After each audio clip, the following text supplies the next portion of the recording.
شعیب اللہ خان صاحب کے بیانات کے لیے مفتی صاحب کے آفیشیل چینل کو سبسکرائب کریں اور زیادہ سے زیادہ شیئر کریں۔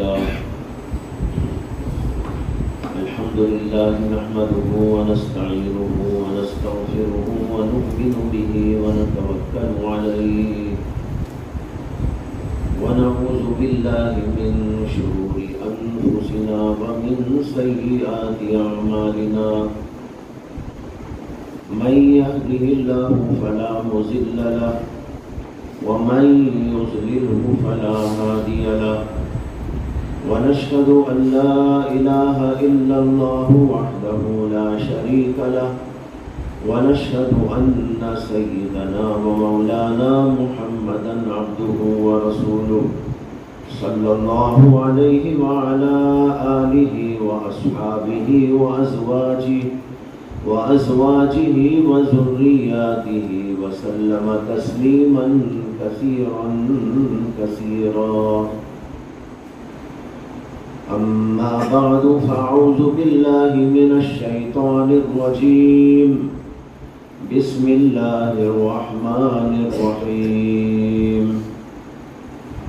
فاعلم أنه لا إله إلا الله واستغفر لذنبك وللمؤمنين والمؤمنات والله يعلم متقلبكم ومثواكم۔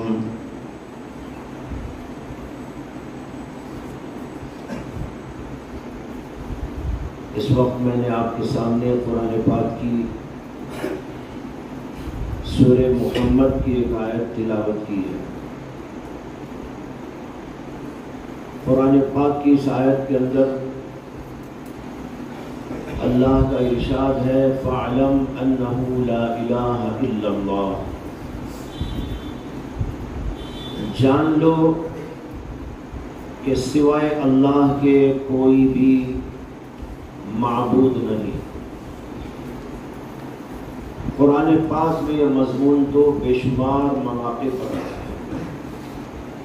ایک جگہ نہیں، جگہ جگہ اس کا تذکرہ موجود ہے کہ اللہ کے سوا کوئی معبود نہیں، اللہ کے سوا کوئی معبود نہیں، لا الہ الا ہو،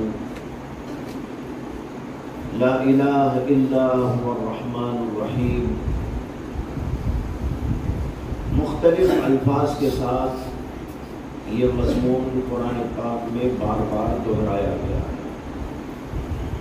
اور تمام کے تمام انبیاء کرام علیہ السلام کی تعلیمات کا سب سے پہلا جز یہی ہے لا الہ الا اللہ، سوائے اللہ کے کوئی معبود نہیں۔ یہ ہمارا کلمہ بھی ہے۔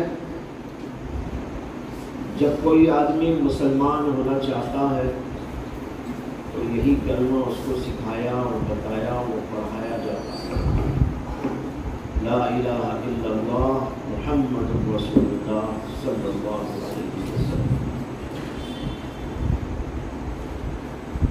اور اتنا عام ہے اور اتنا مشہور ہے کہ بچہ اس کو جانتا ہے۔ اس وقت میں کسی جملے کی تفسیر اور تشریح آپ کے سامنے کرنا چاہتا ہوں۔ اللہ تعالیٰ فرماتے ہیں فَاعْلَمْ، جان لو، أَنَّهُ لَا إِلَٰهَ إِلَّا اللَّهُ، یہ بات جان لو کہ سوائے اللہ کے کوئی معبود نہیں۔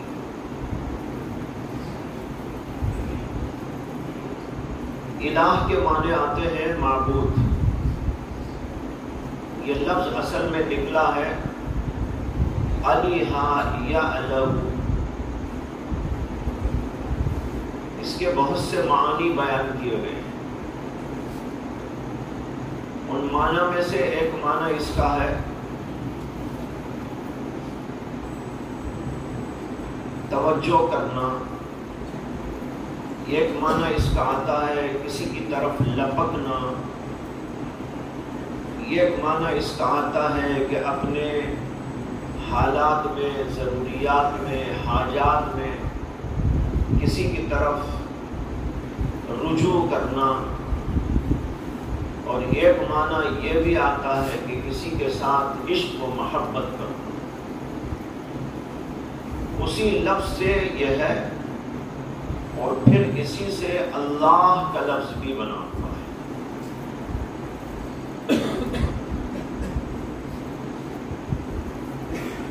ہم جب کہتے ہیں لا الہ الا اللہ تو اس کا عام مفہوم یہ ہوتا ہے کہ سوائے اللہ کے کوئی معبود نہیں۔ معبود کے معنی ہوتے ہیں وہ ذات جس کی عبادت کی جائے، جس کے سامنے جھکا جائے، جس سے رجوع کیا جائے، جس سے اپنی حاجتیں مانگی جائیں، اپنی ضروریات میں جس کی طرف التفات کیا جائے، جس کے سامنے گڑگڑایا جائے، جس کے سامنے رویا جائے، جس کے سامنے پلایا جائے۔ یہ معنی ہوئے معبود کے، لا الہ الا اللہ۔ حضرات انبیاء کرام علیہم السلام جب یہ پیغام لے کر آتے تھے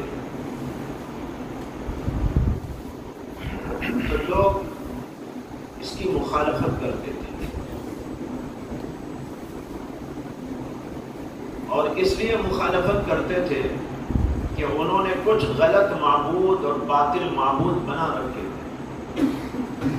کسی نے درختوں کو معبود بنا لیا تھا، کسی نے انسانوں کو معبود بنا لیا تھا، کسی نے پتھروں کو معبود بنا لیا تھا۔ جب انبیاء کرام علیہ السلام یہ دعوت لے کر آتے تھے لا الہ الا اللہ، کہ اللہ کے سوا کوئی بھی نہیں جو معبود ہو، تو لوگ اس کے اوپر ان کی مخالفت کرتے تھے۔ حالانکہ وہ سب یہ بات جانتے تھے کہ اللہ کے سوا کوئی بھی رب نہیں ہے۔ ایک ہے رب، ایک ہے الہ۔ قرآن پاک کی جو سب سے آخری سورت ہے اس کے اندر اللہ نے کہا قل اعوذ برب الناس ملک الناس الہ الناس۔ اللہ کی 3 صفات کا ذکر کیا۔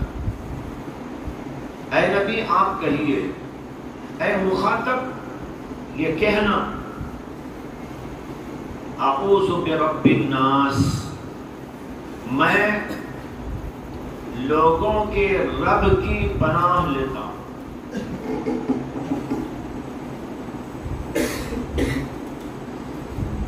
الہ الناس ملک الناس، لوگوں کے بادشاہ کی پناہ لیتا ہوں۔ الہ الناس، لوگوں کے معبود کی پناہ لیتا ہوں۔ رب کے بارے میں تو کوئی اختلاف نہیں تھا، کسی مشرک کو، کسی کافر کو، کسی بدبخت کو، کسی کو بھی، سب کے سب مانتے تھے کہ اللہ ہی رب ہے، کائنات کا بنانے والا، کائنات کا چلانے والا، کھیتیوں کا اگانے والا، ہواؤں کا چلانے والا، انسانوں کا بنانے والا، اس نظام کائنات کا مدبر اور منتظم۔ ان کو اس میں کوئی اختلاف نہیں تھا۔ چنانچہ قرآن نے اس مسئلے کو واضح بھی کیا ہے۔ اللہ نے فرمایا کہ اگر آپ ان سے سوال کریں من خلق السماوات والارض وسخر الشمس والقمر، زمینوں اور آسمانوں کو پیدا کس نے کیا؟ چاند سورج کو مسخر کرنے والا کون؟ من نزل من السماء ماء، آسمان سے پانی کون برساتا ہے؟ کھیتیاں کون اگاتا ہے؟ لَيَقُولُنَّ اللَّهُ، اللہ خود کہتے ہیں کہ جواب میں وہ کافر اور مشرک یہ کہیں گے کہ اللہ نے کیا۔ معلوم ہوا کہ اللہ کی ربوبیت میں ان کو کوئی اختلاف نہیں تھا، یہ سب اللہ کو رب مانتے تھے، لیکن اختلاف جو پیدا ہوا وہ الہ ہونے میں پیدا ہوا۔ اسی لیے حضرات انبیاء یہ دعوت نہیں لے کر آئے، اگرچہ ضمناً تذکرہ اس کا بھی آئے گا، آتا ہے، لیکن مستقلاً یہ دعوت لے کر نہیں آئے لا رب الا اللہ، لا مالک الا اللہ، لا مدبر للکائنات الا اللہ، یہ دعوت لے کر نہیں آئے پیغمبر، کیونکہ یہ تو متفق علیہ مسئلہ تھا، سب مانتے تھے۔ اختلاف جو تھا وہ اس میں تھا کہ اللہ معبود ہے، وہی مسجود ہے، وہی مقصود ہے، وہی محبوب ہے، وہی سب کچھ ہے۔ یہاں آ کر اختلاف ہوا، مشرکین آ کر کہتے تھے کہ نہیں، یہ درخت بھی ہے، یہ فلاں چیز بھی ہے، یہ آسمان بھی ہے، یہ زمین بھی ہے، یہ چاند سورج بھی ہے، یہ ستارے بھی ہیں، یہ درخت بھی ہیں، یہ پتھر بھی ہیں، یہ سب کے سب بھی معبود ہیں، ہم ان کے سامنے جھکتے ہیں۔ اس لیے حضرات انبیاء کرام علیہ السلام کی سب سے پہلی دعوت اور اہم ترین دعوت یہی ہوتی تھی لا الہ الا اللہ، نہیں ہے کوئی بھی معبود مگر اللہ۔ اس کے اندر حصر کر دیا گیا، چاہے تو عبارت یوں بھی ہو سکتی تھی اللہ الہ، اللہ هو الالہ، لیکن اللہ الہ، اللہ هو الالہ کہنے کے بجائے حصر کے ساتھ کہا گیا لا الہ الا اللہ، کوئی بھی معبود نہیں، نہ زمین، نہ آسمان، نہ چاند، نہ سورج، نہ ستارے، نہ انسان، نہ نبی، نہ کوئی ولی، نہ غوث، نہ قطب، نہ ابدال، نہ اور کوئی چیز، کوئی بھی معبود نہیں ہے الا اللہ، مگر اللہ۔ یہ تعلیم لے کر آئے حضرات انبیاء کرام علیہ السلام لوگوں کو یہ بتانے کے لیے کہ معبود حقیقی صرف اللہ کی ذات ہے۔ اب میں جو آگے بات کہنا چاہتا ہوں وہ یہ ہے، یہ مسئلہ تو سب کو معلوم ہے، ہر مسلمان مانتا ہے اور جانتا بھی ہے، لیکن الہ جس کو کہتے ہیں وہ چند خصوصیات، بلکہ تمام قسم کی خصوصیات اور تمام قسم کے کمالات کا جامع ہوتا ہے، وہی معبود ہونے کے لائق ہوتا ہے۔ کسی کے اندر ہو سکتا ہے کہ ایک صفت ہو، کسی کے اندر 2 صفتیں ہوں، کسی کے اندر 4-5 صفتیں ہوں، کسی کے اندر 1000-2000 صفتیں ہوں، لیکن معبود کہلانے کا مستحق وہ ہوتا ہے جو تمام قسم کے کمالات کا جامع ہوتا ہے۔ اسی لیے اللہ اسی کو کہتے ہیں هو الذات الواحد المستجمع لجميع صفات الکمال، اس ذات کو کہتے ہیں اللہ جس ذات کے اندر تمام کے تمام صفات کمال جمع ہو جائے، اس میں کوئی نقص نہ ہو، اس کے اندر کوئی عیب نہ ہو، اس کے اندر کوئی کھوٹ نہ ہو، اس کے اندر کوئی کمی نہ ہو۔ اب اس تعریف پر آپ دیکھتے چلے جائیں تو سوائے اللہ کے کوئی بھی اس تعریف کا مستحق نہیں ہو سکتا۔ زمین کو دیکھو، بے شمار کمالات ہیں لیکن نقائص بھی ہیں۔ آسمان کو دیکھو، ماشاءاللہ بہت عظیم ہے، عجیب ہے، لیکن اس کے باوجود نقص و عیب سے خالی نہیں۔ انسانوں کو دیکھو، بڑے بڑے لوگ موجود ہیں لیکن اس کے باوجود ان کے اندر بھی نقصان، ان کے اندر بھی کچھ عیب، ان کے اندر بھی کچھ کھوٹ موجود ہے۔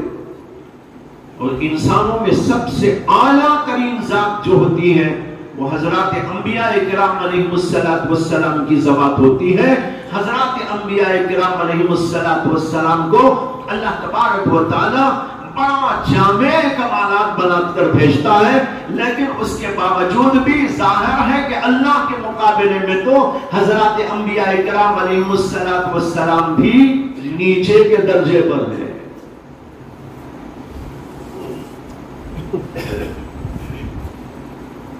اور ایک جو اصل چیز ہے جس سے کہ نبی اور خدا میں فرق ہو جاتا ہے وہ یہ ہے کہ نبی ہمیشہ نہیں رہنے والا ہے، اللہ ہمیشہ موجود ہے.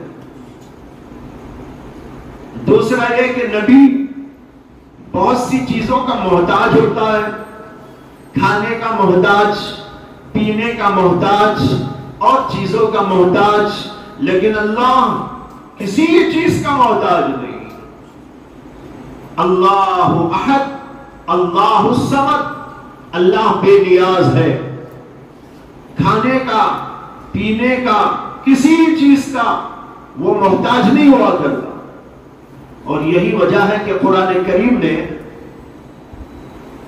ان لوگوں کو جو حضرت سیدنا عیسیٰ علیہ السلام اور ان کی والدہ کو خدائیت کے مقام پر لے جاتے تھے، ان کے بارے میں اللہ نے قرآن میں فرمایا، یہ فرمایا کانا یاکلان الطعام، یہ دونوں کھانا کھاتے تھے. آپ کہیں گے یہ کتنا کیا مسئلہ ہے؟ اللہ تعالیٰ نے قرآن میں کہا ہے کانا یاکلان الطعام، یہ دونوں یعنی عیسیٰ علیہ السلام اور ان کی والدہ محترمہ حضرت مریم علیہ السلام، یہ دونوں کھانا کھاتے تھے. جس آدمی کو یہ بیک گراؤنڈ معلوم نہ ہونا، وہ قرآن پڑھے گا اور ترجمہ پڑھے گا، سوچنے لگے گا کہ قرآن کریم نے یہ کیا بیان کیا؟ وہ دونوں کھانا تو میں بھی کھاتا ہوں، کھانا تو ہمارے ابا بھی کھاتے ہیں، ہماری امی جان بھی کھاتی ہے، ہمارے دادا دادی بھی کھاتے تھے، ساری دنیا کھاتی ہے، اساتذہ کھاتے ہیں، مشائخ کھاتے ہیں، ہر آدمی کھاتا ہے. یہ اللہ نے کیا کہا؟ یہ دونوں کھانا کھاتے تھے. کیا یہ دونوں کے سوا کوئی کھانا نہیں کھاتا؟ یہ بے وقوف ہے جو سوال کرتا ہے، اسے بیک گراؤنڈ نہیں معلوم ہے. اسی لیے قرآن کریم پڑھے تو قرآن کریم کا بیک گراؤنڈ بھی معلوم ہونا چاہیے. قرآن کریم کے بیک گراؤنڈ کو حضرات مفسرین کی اصطلاح میں شان نزول کہتے ہیں. عام زبان میں اسے کیا بولتے ہیں؟ Back ground. ہم مفسرین کی اصطلاح میں اس کا نام شان نزول. چونکہ ان دونوں کو وہ خدائیت کے مقام پر لے جاتے تھے، اللہ نے اس کے لیے ان کو بتایا کھانا یاکلان الطعام، یہ دونوں کھانا کھاتے تھے. اور جب بھی کوئی کھانا کھاتا ہے تو اس کا ایک اور لازمہ ہے، ہر ملا کے بعد خلا کی ضرورت، ہر ملا کے بعد خلا کی ضرورت. لہذا کانا یاکلان الطعام، یہ دونوں کھانا کھاتے تھے. جب کھانا کھاتے تھے تو ظاہر بات ہے کہ بیت الخلا بھی جاتے تھے. اسی سے سمجھ میں آ گیا کہ خدا نہیں ہو سکتے. اگر خدا ہوتے تو کھانا نہ کھاتے، اگر خدا ہوتے تو ان کو یہ ضروریات لاحق نہ ہوتی. تو بتائے رہا ہوں کہ انبیاء سب سے مقدس ترین ذوات، جامع کمالات، بے شمار کمالات، لیکن اس کے باوجود خدا خدا ہے، بندہ بندہ ہے.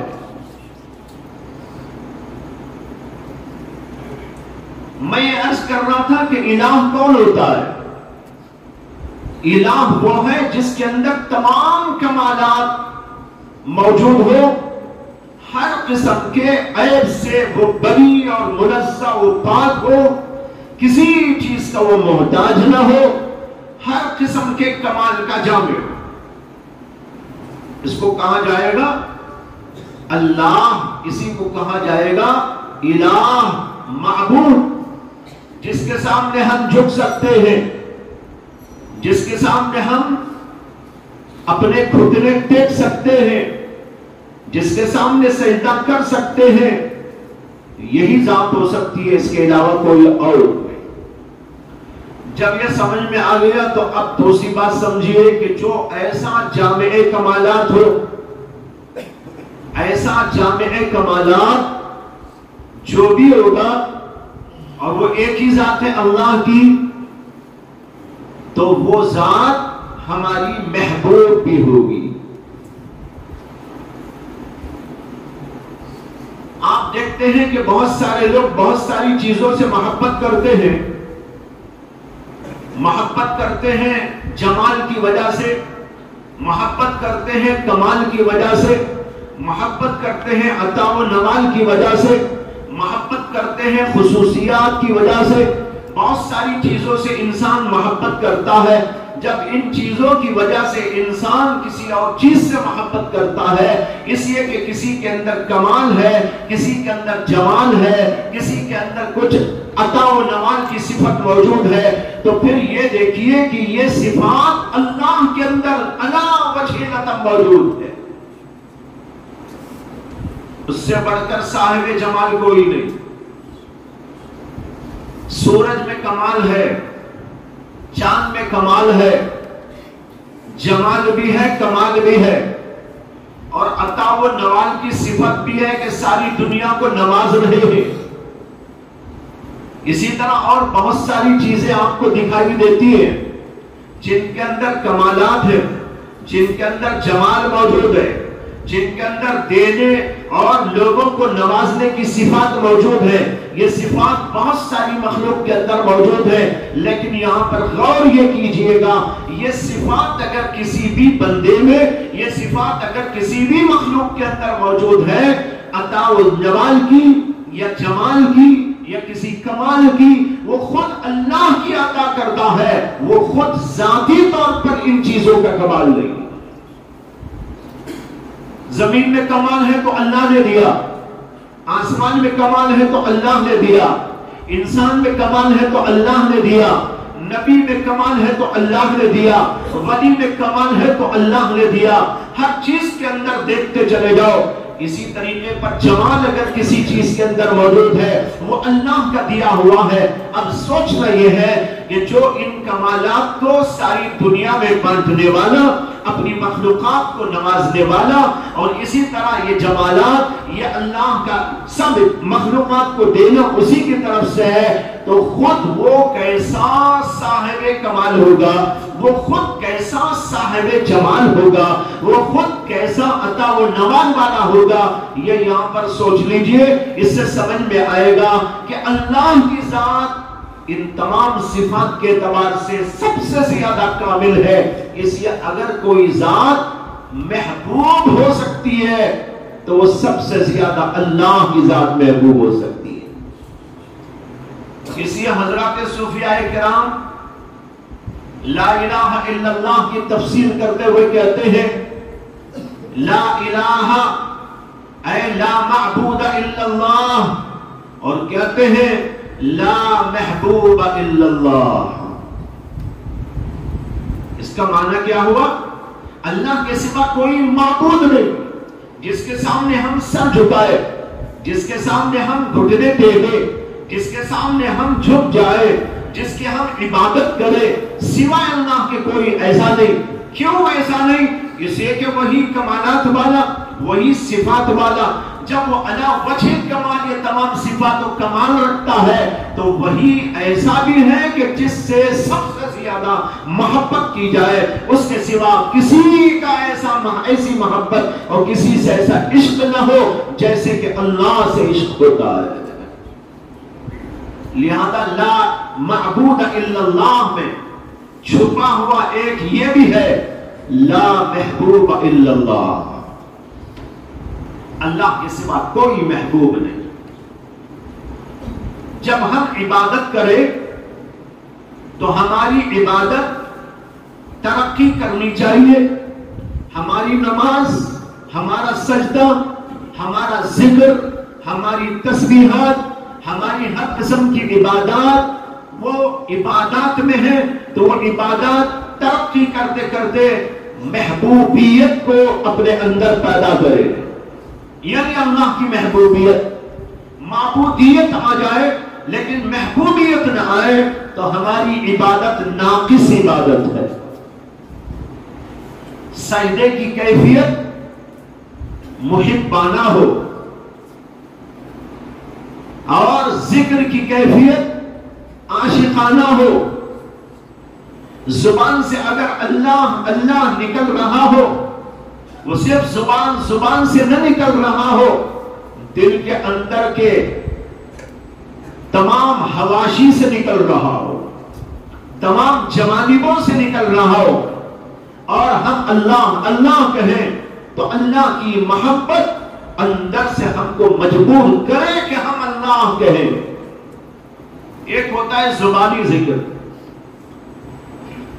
یہ ہے بدنی ذکر، لسانی ذکر، ایک سجدہ ہے وہ بدنی سجدہ، ایک رکوع ہے وہ بدنی رکوع، ایک اللہ کے سامنے جھکنا اٹھنا، یہ بدن کی کیفیات، بدن جھک رہا ہے، بدن سجدہ کر رہا ہے، بدن سے عبادت ہو رہی ہے، زبان سے اللہ کا نام لیا جا رہا ہے، جھکنا اور اٹھنا ہو رہا ہے، یہ زبانی ہے اور بدنی عبادت ہے، اور یہ بھی مطلوب ہے، لیکن بھائیوں اس سے آگے بڑھ کر ہماری یہ تمام عبادات اللہ کے عشق سے لبریز ہونا چاہیے، اللہ کی محبت اس کے اندر داخل ہو جانا چاہیے، لہذا سجدہ بھی وہ ہو جو اللہ کے سامنے ہم کریں تو اندر سے اللہ کا عشق پھوٹ پھوٹ کر ہم کو اللہ کی طرف لے جا رہا ہو،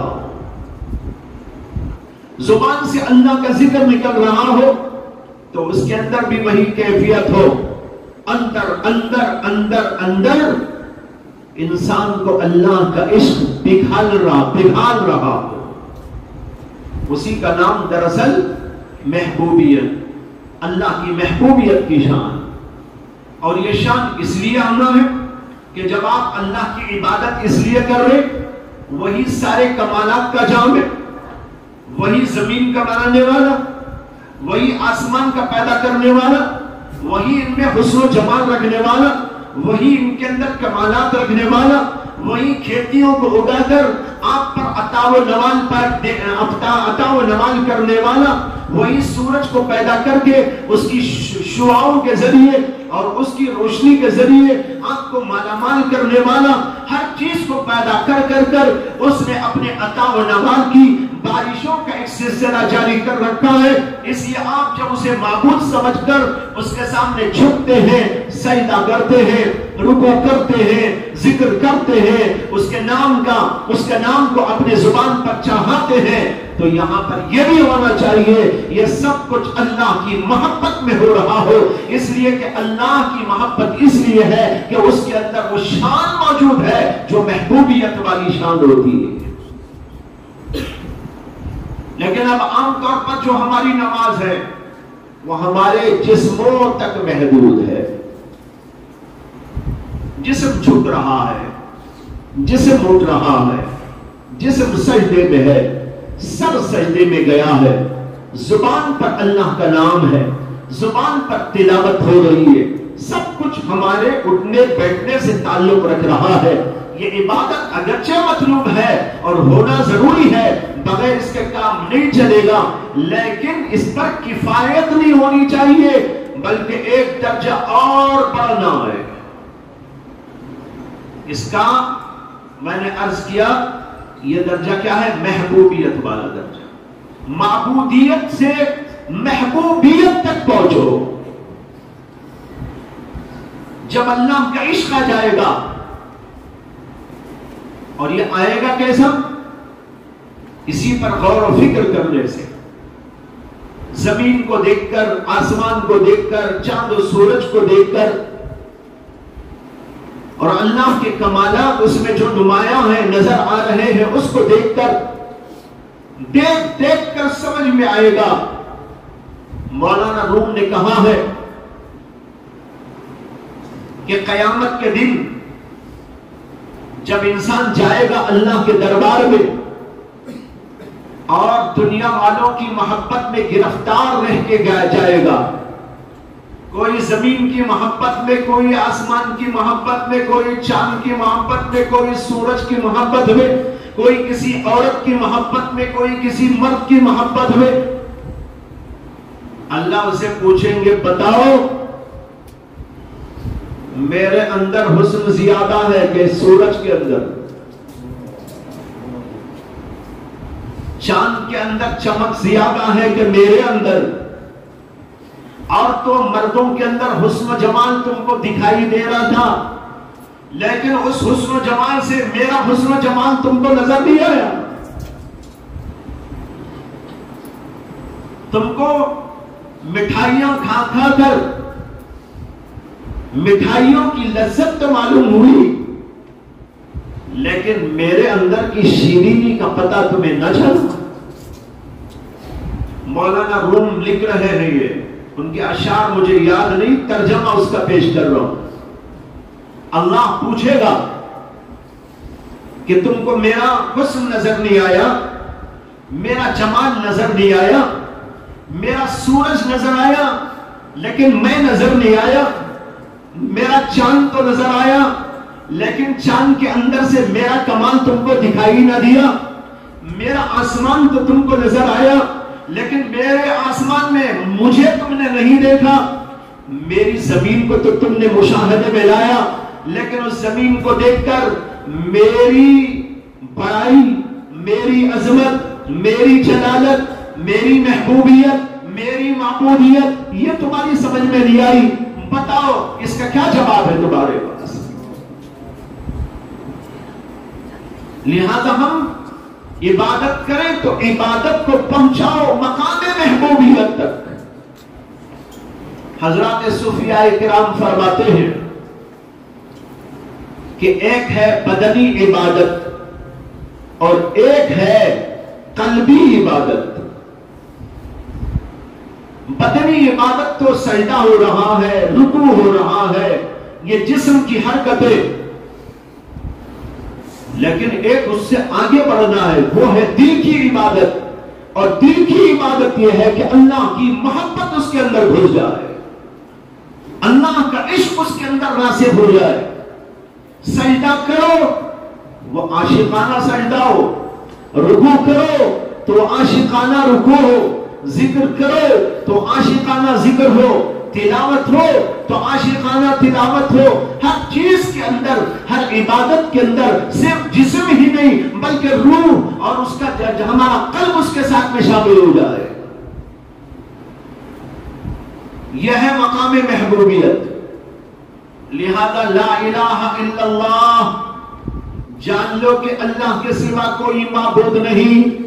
اسی کے اندر یہ بھی آ گیا کہ جان لو کہ اللہ کے سوا تمہارا کوئی محبوب نہیں۔ لہذا کہاں ادھر ادھر بھٹک رہے ہو؟ عورتوں کے پیچھے کہاں جا رہے ہو؟ مردوں کے پیچھے کہاں بھٹک رہے ہو؟ زمین و آسمان کے پیچھے کہاں جا رہے ہو؟ مختلف چیزوں کی خوبصورتی پر کیوں نچھاور ہو رہے ہو؟ ارے ان سب چیزوں کو دیکھ کر ذرا میری طرف آؤ اور میرے اندر کے کمالات کو پہچان کر میرے عشق و محبت میں گرفتار ہو جاؤ۔ لیکن آج بھائیوں یہ بات عام طور پر لوگوں کے اندر موجود نہیں۔ سجدہ تو ہو رہا ہے، رکوع تو ہو رہا ہے، تسبیح تو پڑھی جا رہی ہے، لیکن عشق موجود نہیں۔ عشق کے بغیر یہ سب چیزیں درجہ فرض کو سر سے اتارنے تو کافی ہو سکتی ہے، لیکن مقبولیت کے مقام تک پہنچانے کے لیے کافی نہیں ہوتی۔ ہمارے بزرگوں میں حضرت مولانا فضل رحمان گنج مراد آبادی کا قصہ ہے۔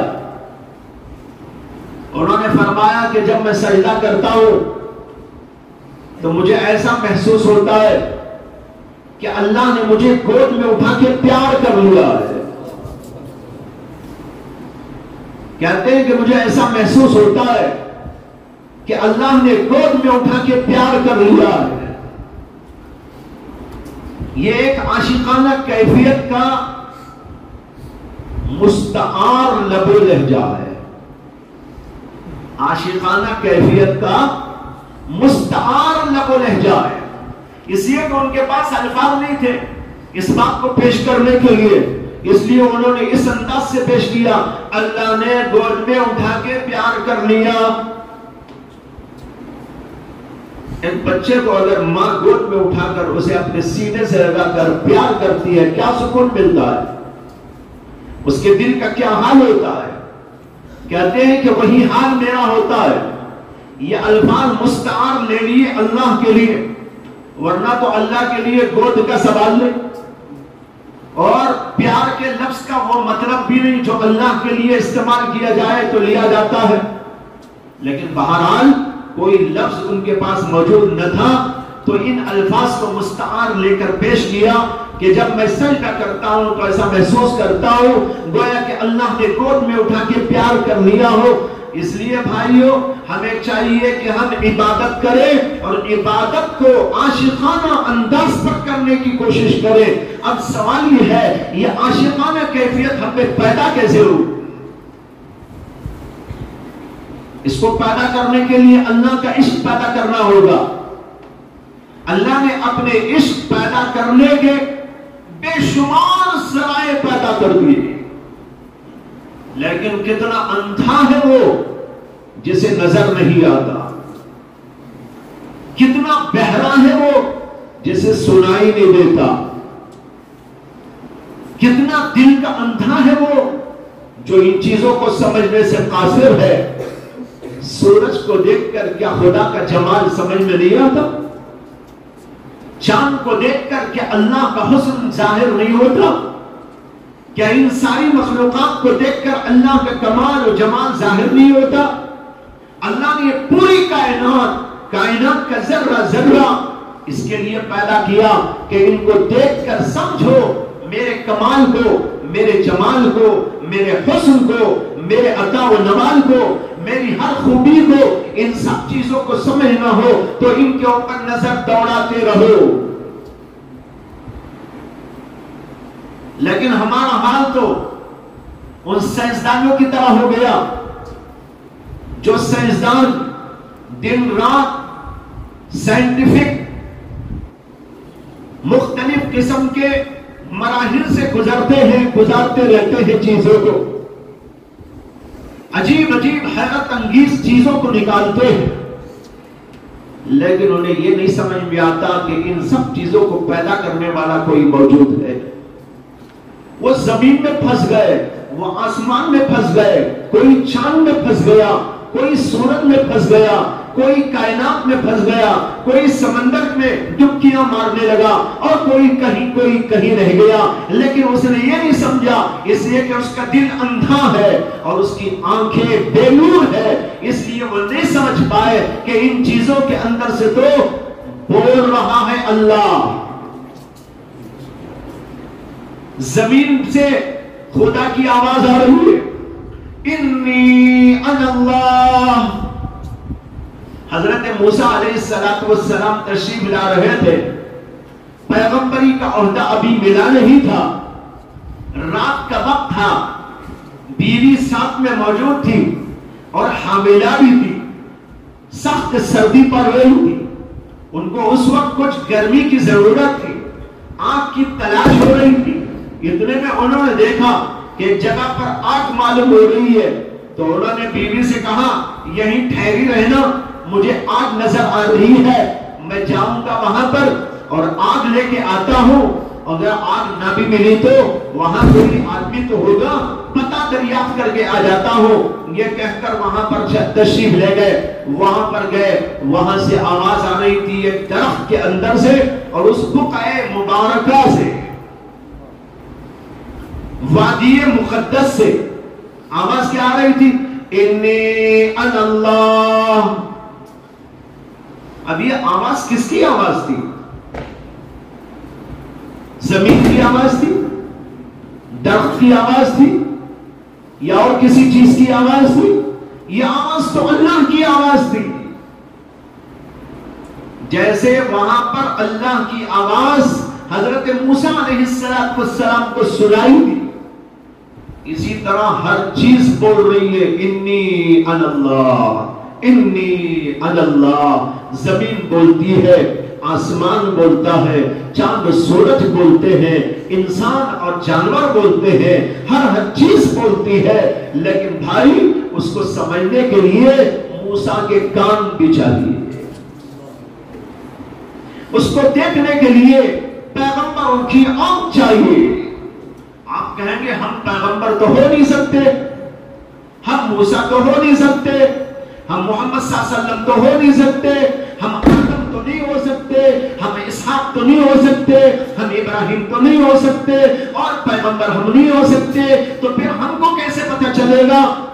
بھائیو، اگر ہم پیغمبر نہیں ہو سکتے تو پیغمبروں سے تھوڑا سا مستعار لے سکتے ہیں کام۔ خود کے پاس عقل نہ ہو تو دوسرے کی عقل سے کچھ فائدہ اٹھاتے کہ نہیں اٹھاتے؟ ایک آدمی کے پاس کچھ زیادہ عقل نہیں ہے، اس کو تجارت کرنا ہے، کوئی کمپنی کھولنا ہے۔ حضرت بے وقوف کو ایک کمپنی کھولنا تھا، تو یہ حضرت بے وقوف کیا کرتے ہیں؟ حضرت باوقوف کے پاس جاتے ہیں اور ان سے مشورہ کرتے ہیں، ان کے مشورے سے تھوڑی سی عقل لے کر کاروبار شروع کرتے ہیں، کام چلتا ہے کہ نہیں چلتا؟ اسی طریقے پر واقعی ہمارے پاس وہ کان نہیں، ہمارے پاس وہ آنکھیں نہیں، لیکن حضرات انبیاء نے جو بتایا اس کو اگر ہم قبول کر لیتے ہیں تو گویا کہ ان کی بات ہمارے سامنے آ جاتی ہے۔ حضرت موسیٰ کا قصہ بتا رہا ہے، خدا کی آواز آئی، اسی طریقے پر ہر چیز چیخ چیخ کے بول رہی، میں ہوں خدا، زمین کو پیدا کرنے والا، آسمان کو بنانے والا، چاند و سورج کو پیدا کرنے والا، تمہارے لیے کھیتیاں اگانے والا، تمہارے لیے ہوائیں چلانے والا، تمہارے لیے پانی برسانے والا، تمہارے لیے یہ کرنے والا، تمہارے لیے یہ کرنے والا، اس پوری کائنات کو بنانے والا، اس کو سجانے والا، اس کا مدبر، اس کا منتظم، سوائے میرے کوئی نہیں۔ قرآن میں موجود ہے، آیات موجود ہے، ان آیات کو لے کر جب آپ پڑھیں اور اس کے ذریعے سے کائنات کو سمجھنا چاہیں، آپ کے کانوں میں بھی آواز آئے گی، لیکن وہ روحانی آواز آئے گی، ظاہری آواز تو نہیں آئے گی، روحانی آواز آئے گی۔ جب آپ قرآن کو پڑھ کر اس طرح سمجھ کر زمین پر، آسمان پر، چاند و سورج پر غور کریں گے، کیا آپ کا دل اندر سے نہیں بولے گا یہ ہے اللہ نے بنایا؟ پھر بھی کیا چاہیے؟ آواز تو آ گئی۔ بہت زمانہ پہلے کی بات ہے، میں نے ایک بار بیان کیا مسجد میں بیدواری میں، عید کے ایام قریب تھے یا ہو گئے تھے، کچھ بہرحال ایسا تھا، عید کا موسم۔ میں نے بیان کیا تو بیان میں نے ایک حدیث سنائی۔ حدیث میں آتا ہے کہ نبی اکرم صلی اللہ علیہ وسلم نے فرمایا، جب عید کا دن ہوتا ہے تو صبح صبح اللہ کے فرشتے آسمان سے نازل ہوتے ہیں، ہر سڑک پر ہر جگہ پھیل جاتے ہیں، اور پھر اس کے بعد وہ اللہ کے فرشتے آواز لگاتے ہیں، یہ آواز لگاتے ہیں کہ اے اللہ کے بندو، اپنی ٹوٹی پھوٹی عبادتوں کو لے کر اللہ کے دربار میں، یعنی عید کی نماز پڑھنے کے لیے عیدگاہ حاضر ہو جاؤ، اللہ تمہاری یہ ٹوٹی پھوٹی عبادتوں کو قبول کرے گا اور اس کے بدلے میں تمہارے مغفرت کا پروانہ عطا کر دے گا۔ یہ حدیث کا مضمون ہے، میں نے حدیث بھی سنائی۔ خیر بیان ہونے کے بعد ایک صاحب آئے، کمرے میں بیٹھا تھا تو آئے اور لوگ بھی بیٹھے تھے، آ کر انہوں نے کہا کہ آپ نے جو حدیث سنائی ہے اس پر مجھے ایک اشکال ہے۔ میں نے کہا کیا اشکال ہے؟ تو کہا اشکال یہ ہے کہ یہ آواز ہم کو تو نہیں آتی نا، فرشتے آتے ہیں، اعلان کرتے ہیں ہر گلی میں، ہر جگہ پر جا کر، تو آ کر وہ آواز لگاتے ہیں، لیکن ہم میں سے کسی کو جب آواز نہیں آتی تو اس کا فائدہ کیا ہے؟ میں نے کہا کیوں نہیں آتی؟ آپ کو تو آ گئی نا آواز. میں نے ایسے ہی کہا ان کو، آپ کہہ رہے آواز نہیں آ تو گئی آپ کو آواز. وہ بیچارے پریشان ہو گئے، سمجھے نہیں میری بات. تو میں نے کہا بھائی آ گئی نا آپ کو آواز، آپ کیا بول رہے؟ نہیں آئی نہیں آئی، آ گئی نا.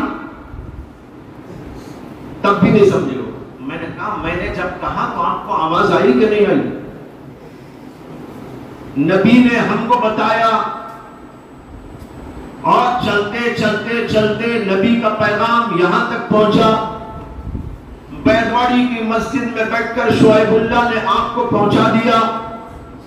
تو آپ کو آواز پہنچ گئی کہ نہیں پہنچ گئی؟ ایک ہے ڈائریکٹ پہنچنا، ایک ہے انڈائریکٹ پہنچنا. دونوں طرح پہنچائی جا سکتی ہے بات. نبی کو ڈائریکٹ پہنچی تھی اور ہم کو انڈائریکٹ پہنچ رہی ہے، اور آپ کہہ رہے پہنچی نہیں، پہنچ گئی آپ کو آواز. تب ان کو سمجھ میں آیا. میں نے کہا نبی کا پیغام اس طرح ہم کو پہنچایا گیا، نبی نے وہ دیکھا اور ہم کو بتایا. ہم کو بتانے والے بتاتے آئے آئے آئے یہاں تک کہ میری آواز آپ تک پہنچ گئی، اور پھر آپ کسی کو بتائیں گے تو یہ آواز دوسرے تک پہنچ جائے گی. مجھے اس پر اور قصہ یاد آ گیا. دارالعلوم دیوبند میں درس ہو رہا تھا. حضرت شیخ الاسلام مولانا حسین احمد مدنی نور اللہ مرقدہ درس دے رہے. درس کے اندر ایک حدیث آئی. حدیث میں مضمون تھا کہ نبی اکرم صلی اللہ علیہ وسلم نے فرمایا کہ آخری زمانے میں عیسیٰ علیہ السلام دنیا میں اتریں گے، اور وہ ایسا اور ایسا یہ کام کریں گے. اور اسی میں یہ بھی تھا کہ وہ جزیے کو معاف کر دیں گے، جزیے کو ختم کر دیں گے. جزیہ مانے ٹیکس. جو اسلامی حکومت غیر مسلموں سے ٹیکس لیتی ہے اس کا نام ہے جزیہ. اس حدیث میں ہے کہ عیسیٰ علیہ السلام آئیں گے تو جزیے کو ختم کر دیں گے. جب یہ حدیث حضرت مولانا شیخ الاسلام مدنی نے پڑھائی تو ایک طالب علم نے اٹھ کر کھڑے ہو کے سوال کیا. اس نے کہا کہ حضرت سوال یہ ہے کہ ہمارے نبی کی شریعت عیسیٰ علیہ السلام کیسا منسوخ کر دیں گے؟ ہمارے نبی کی شریعت تو قیامت تک کے لیے ہے، تو عیسیٰ علیہ السلام آئیں گے تو کیا ہمارے نبی کے دین کا ایک مسئلہ وہ ختم کر دیں گے؟ تو حضرت مدینی نے اپنے خاص لب و لہجے کے اندر فرمایا، ارے کون کہتا ہے؟ انہوں نے کہا ارے کون کہتا ہے؟ اور طالب علم کہنے لگا حضرت ابھی تو آپ نے پڑھایا نا حدیث میں، ابھی تو آپ نے پڑھایا نا حدیث میں. حضرت کہنے ارے کون کہتا ہے؟ وہ بیچارہ پھر بھی نہیں سمجھا. اس نے کہا حضرت ابھی تو حدیث آئی نا بخاری شریف کے اندر، اس کے اندر تو یہ مضمون آیا ہے کہ حضور نے فرمایا عیسیٰ آئیں گے. حضرت نے کون کہتا ہے؟ پھر کہنے لگے ارے نبی ہی تو کہہ رہے، نبی نے جب کہا تو نبی ہی نے منسوخ کیا، کسی اور نے نہیں. بزرگوں کا بھی ایک انداز ہوتا ہے، علم کا سمندر ہے، علم کا عمق اور علم کی گہرائی بھی ہے، ہر آدمی کے بس کی بات نہیں ہوتی. بہرحال بھائی بات کہاں سے چلی بھول گیا میں. اللہ کے عشق کی بات. انی انا اللہ، ہاں انی انا اللہ، ہاں انی انا اللہ. تو ہر چیز کہہ رہی ہے، ہر چیز سے بات ظاہر ہوتی ہے. اس کا علم، اس کی قدرت، اس کی جلالت، اس کی شان، اس کا کمال، اس کا حسن، اس کا جمال، سب ان چیزوں سے ظاہر ہے. جب ان سب چیزوں سے سب چیزیں ظاہر ہے تو اللہ کے سوا کوئی معبود نہیں ہو سکتا، اور جب معبود نہیں ہو سکتا تو کوئی محبوب بھی نہیں ہو سکتا. اس لیے ہمارا عشق اگر ہو اللہ ہی سے ہو، اللہ کے سوا کسی سے نہ ہو. دو چیزوں سے عشق کرنا ہے، ایک اللہ سے عشق کرو، ایک اس سے کرو جو اللہ سے ملنے والا ہے۔ اللہ سے ملنے والے سب سے پہلے تو انبیاء کرام علیہ السلام ہے، دوسرے حضرات اولیاء کرام ہے، ان سے لگے ہوئے لوگ ہیں جو اللہ تک پہنچانے کا سلیقہ رکھتے ہیں، ان سے اس لیے محبت کہ وہ اللہ تک پہنچاتے ہیں، اس لیے ان سے محبت کہ وہ اللہ کی محبت پیدا کرتے ہیں، اس لیے ان سے محبت کرنا ہے کہ ان کی محبت اللہ کے نزدیک ہمیں کارآمد ہونے والی ہے۔ یہی وجہ ہے کہ قرآن، یہی وجہ ہے کہ احادیث کے اندر دو قسم کی محبتوں کا ذکر آتا ہے۔ نبی اکرم صلی اللہ علیہ وسلم نے دعا فرمائی تو اس دعا کے اندر ایک بات تو یہ کہی، اللہم انی اسألک حبک، اے اللہ میں آپ سے آپ کی محبت چاہتا ہوں۔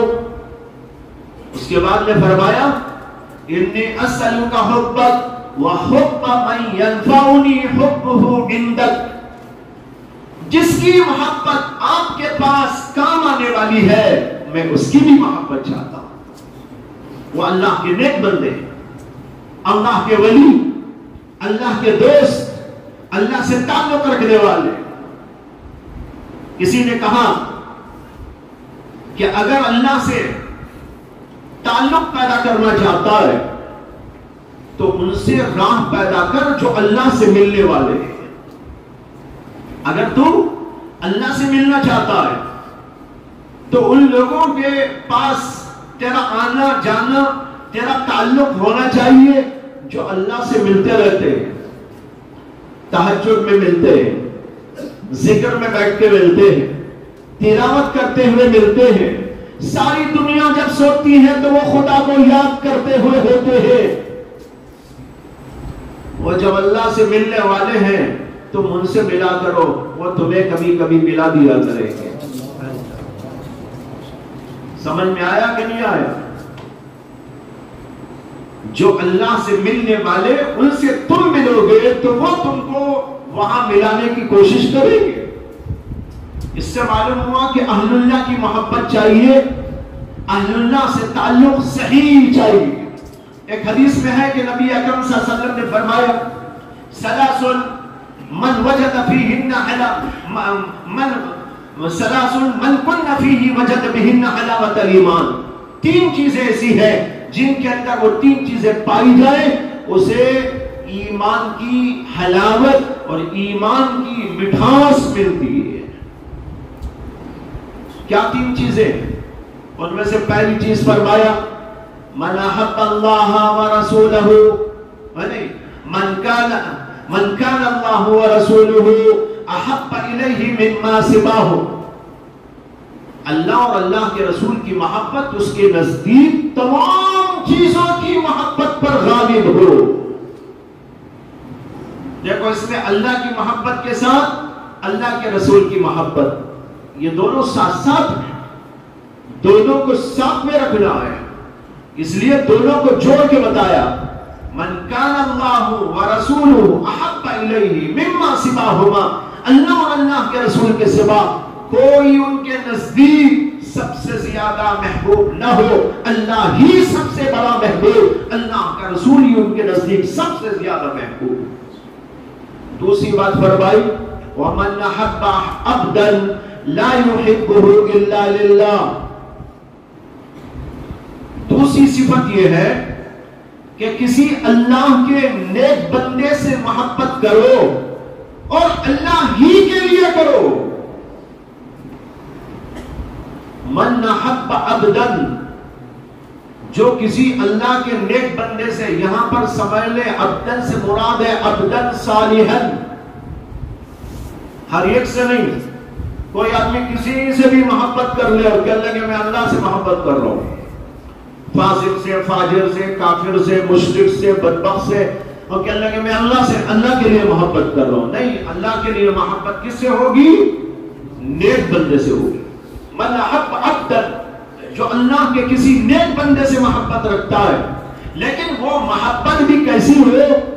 لا يحبه الا للہ، اس سے بھی اللہ ہی کے لیے محبت رکھے۔ اگر کسی اللہ کے ولی سے پیسے کمانے محبت رکھے، نہیں پہنچے گا خدا تک۔ اگر کسی اللہ کے ولی سے اپنی شہرت کے لیے، اپنی عزت کے لیے، اپنی دنیا کے لیے، اپنے کسی دنیاوی مفاد کے لیے محبت رکھے، نہیں پہنچے گا خدا تک اور قیامت تک نہیں پہنچے گا۔ یہ جملہ بھی بڑا عجیب ہے، اللہ کے نبی صلی اللہ علیہ وسلم کا جملہ، جیسے اللہ کا کلام ایک معجزہ، نبی کا کلام بھی دوسرے نمبر کا معجزہ ہے۔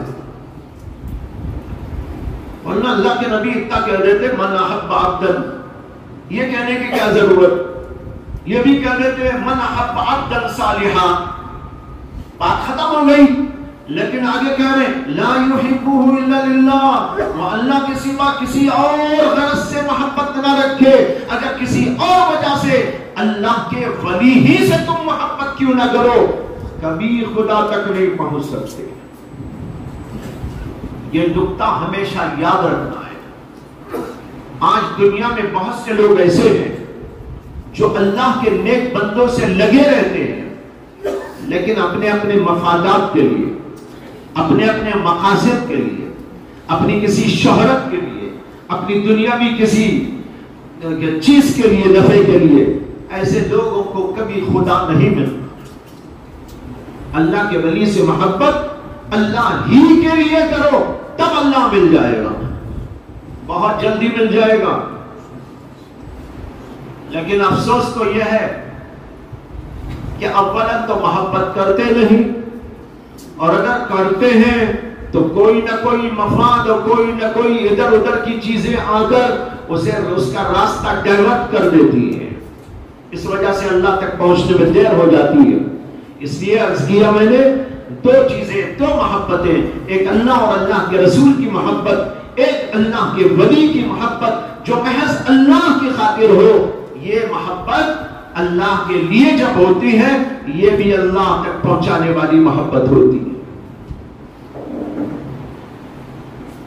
تو میں یہ عرض کر رہا تھا، لا الہ الا اللہ کا مطلب، پہلا مطلب میں نے بتایا جو ہر آدمی جانتا ہے کہ اللہ تبارک و تعالیٰ سے محبت کرنا، اللہ تبارک و تعالیٰ کی عبادت کرنا، اللہ ہی کو معبود سمجھ کر اسی کے سامنے سجدہ، اسی کے سامنے رکوع، اسی کی تسبیحات، اسی کی عبادت۔ لیکن اس میں جان کب آئے گی؟ یہ تو جسمانی عبادت ہوئی، جان کب آئے گی؟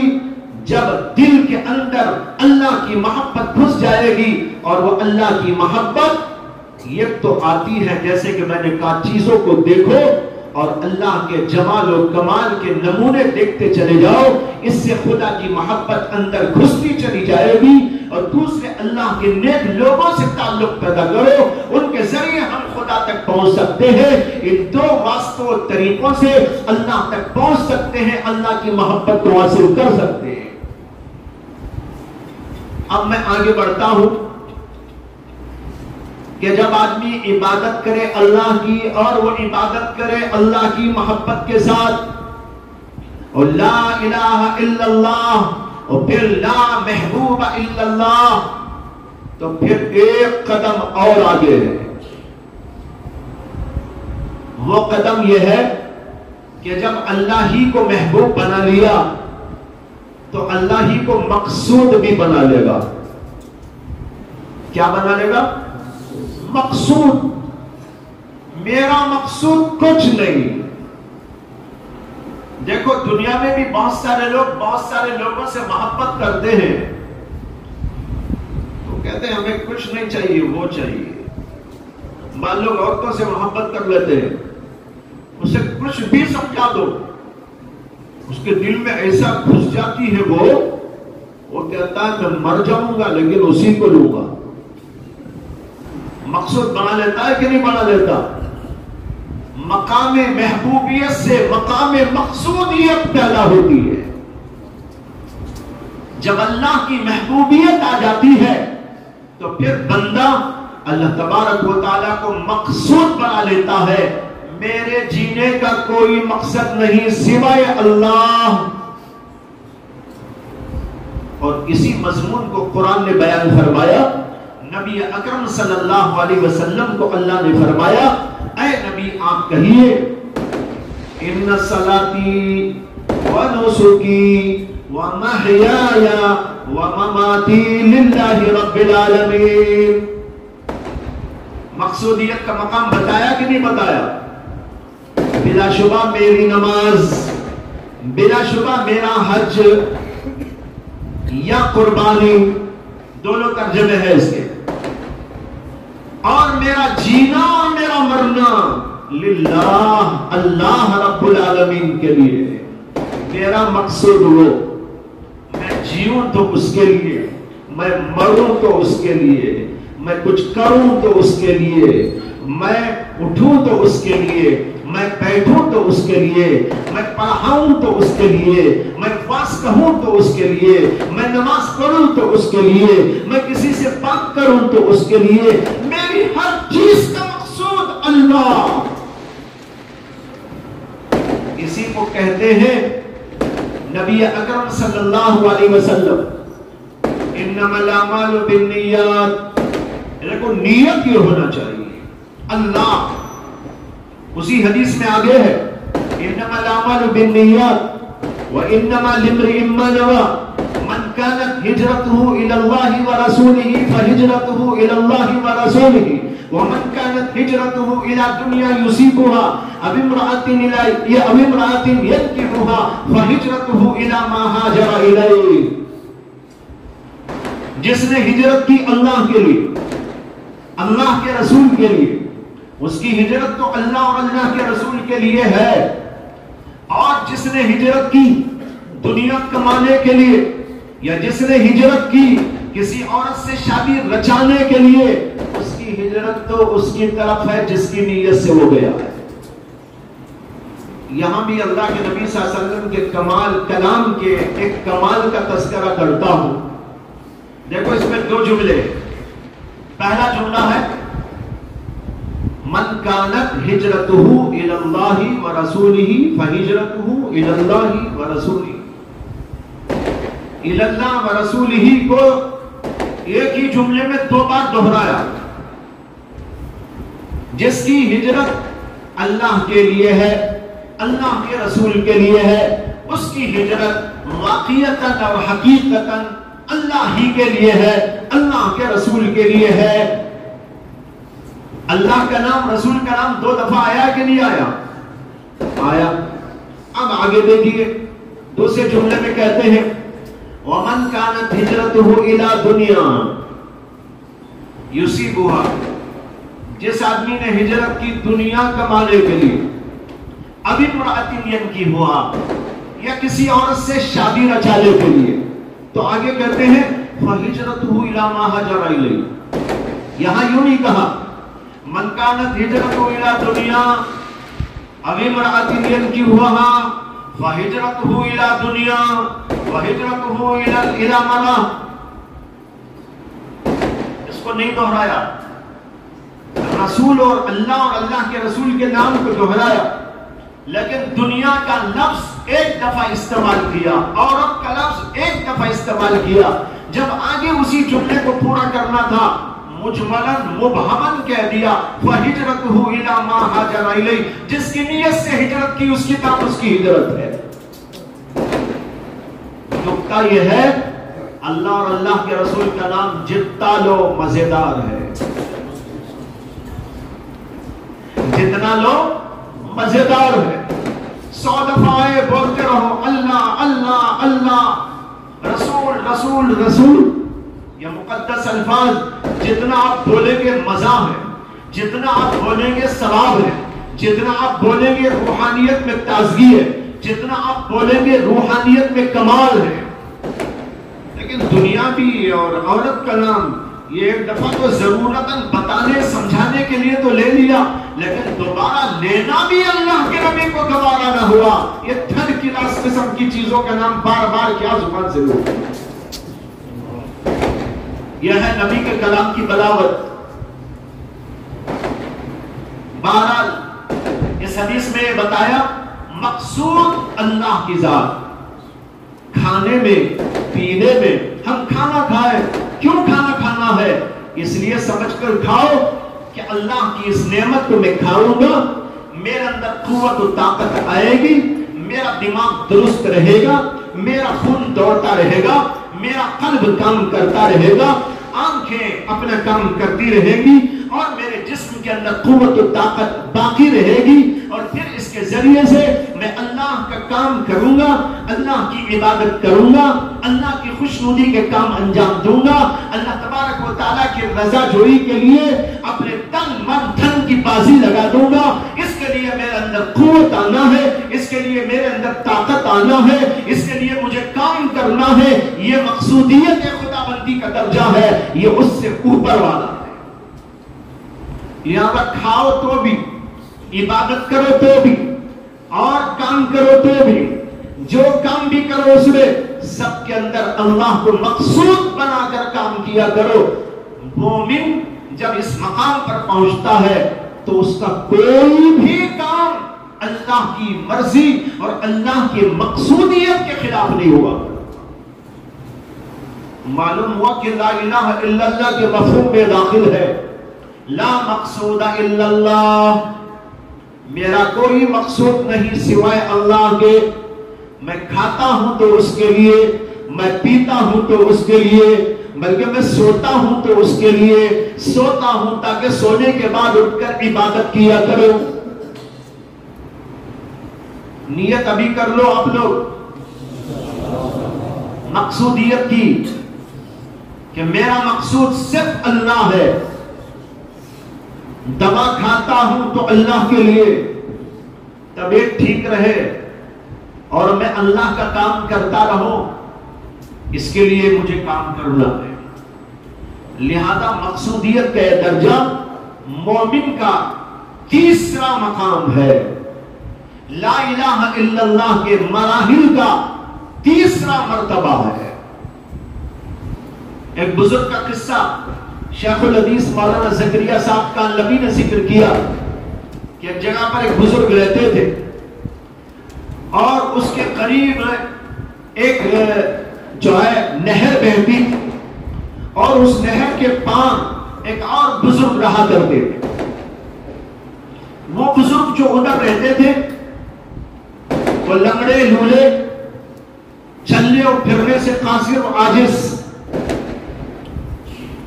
یہاں سے کھانا بن کر ان کو روزانہ دے کر وہ بھیجتے تھے، اور یہ بھی بیچارے عاجز تھے، بوڑھے تھے، ضعیف تھے، کمزور تھے، چلنے پھرنے کی قابلیت نہ تھی. ان کا بھی حال وہی، ان کا بھی حال وہی. کوئی خادم نہیں. یہ روزانہ اپنی بیوی کو کہتے کھانا بنا کر توشے میں لے جاؤ، ان کو دے کے آ جاؤ. اور بیچاری لے جاتی، ان کو کھانا دیتی، وہ کھانا لے لیتے، توشہ واپس کر دیتے.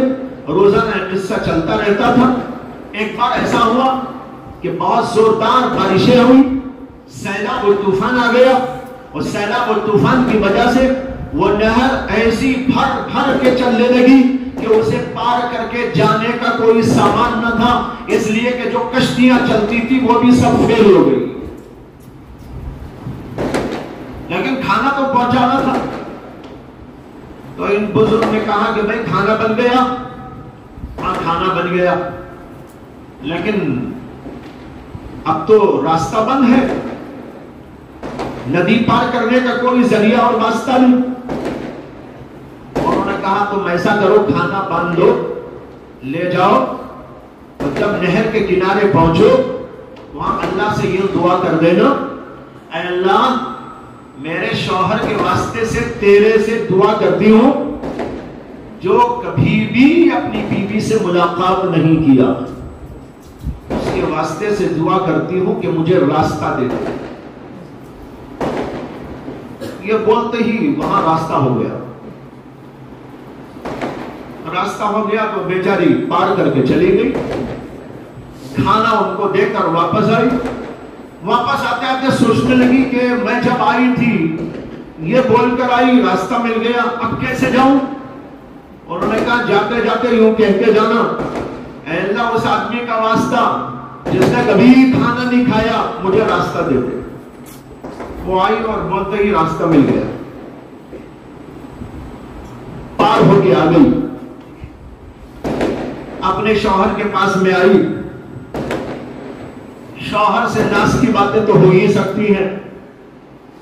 آ کر کہنے لگی گئی تھی کھانا دے دیا انہوں نے کھا لیا, جب گئی تھی تو یوں کہہ کر چلی گئی اور وہاں سے آئی تو انہوں نے یہ کہا, جاتے ہوئے بھی راستہ مل گیا آتے ہوئے بھی راستہ مل گیا. اس پر تو تعجب ہے ہی مجھے کہ اللہ نے اس کہنے پر مجھے راستہ دے دیا, لیکن اس سے بڑا تعجب مجھے اس پر ہے کہ اللہ تم دو جھوٹوں کی بات کیوں مان رہا.